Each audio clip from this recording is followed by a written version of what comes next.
돈이 되는 경제 이야기도 짚어드립니다.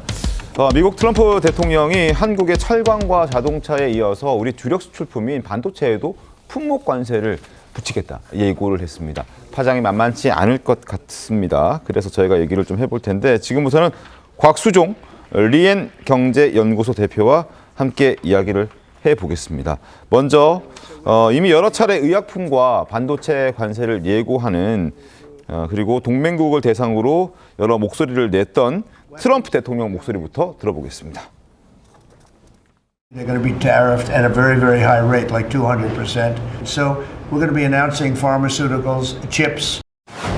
We've been taken advantage of for many, many years by countries, both friend and foe.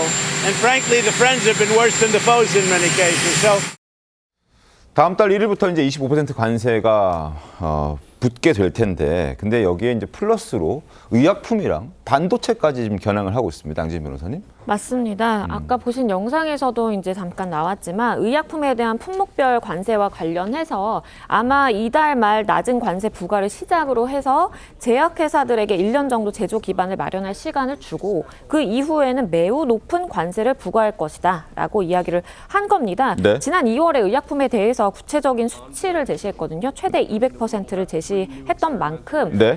사실 이 50% 관세가 이미 매겨진 철강이나 알루미늄 또 20% 부과된 자동차 부품에다가 추가적으로 뭐 의약품, 반도체까지 영향이 미칠 것으로 보기 때문에 대미 수출의 절반 이상이 사실 품목별 관세 영향권 안에 들었다라는 이야기가 나옵니다. 지금 그래프 보시는 것처럼 철강, 자동차, 구리 여기에 의약품, 반도체까지 지금 추가를 하겠다라는 거고 방위비 문제도 연일 꺼내 들고 있는 상황입니다.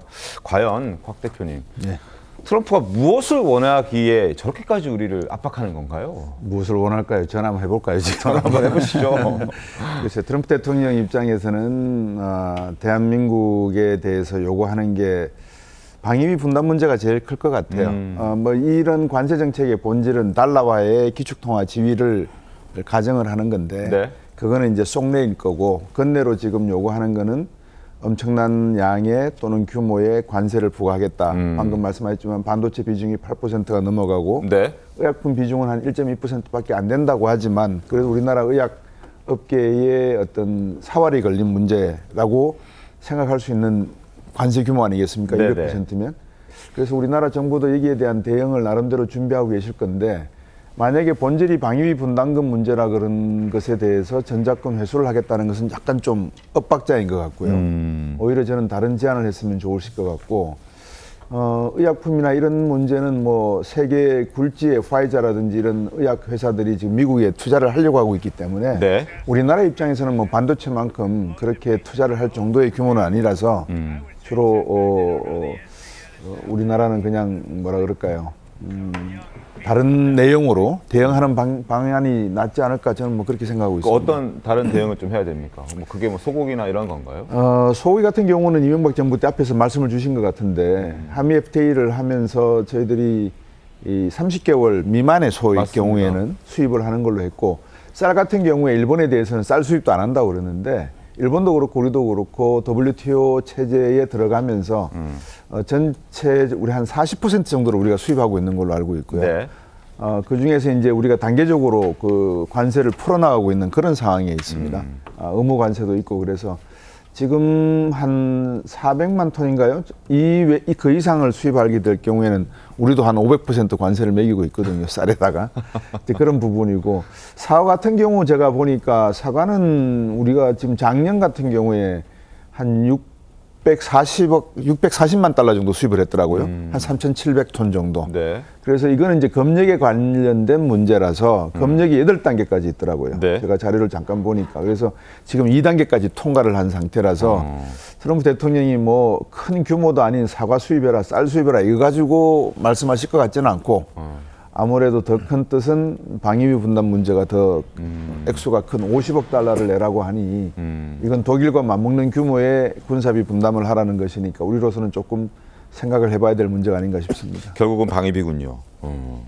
알겠습니다. 그리고 우리 소비자들, 그 시청자 여러분, 특히 이제 국민들께서는 궁금해하는 부분들 중에서 미국산 소고기와 관련된 얘기가 있습니다. 정관재 대변인님. 예. 지금까지는 30개월 미만의 소고기만 수입이 가능했는데 앞으로 30개월 이상의 소고기도 수입이 가능할 수밖에 없다.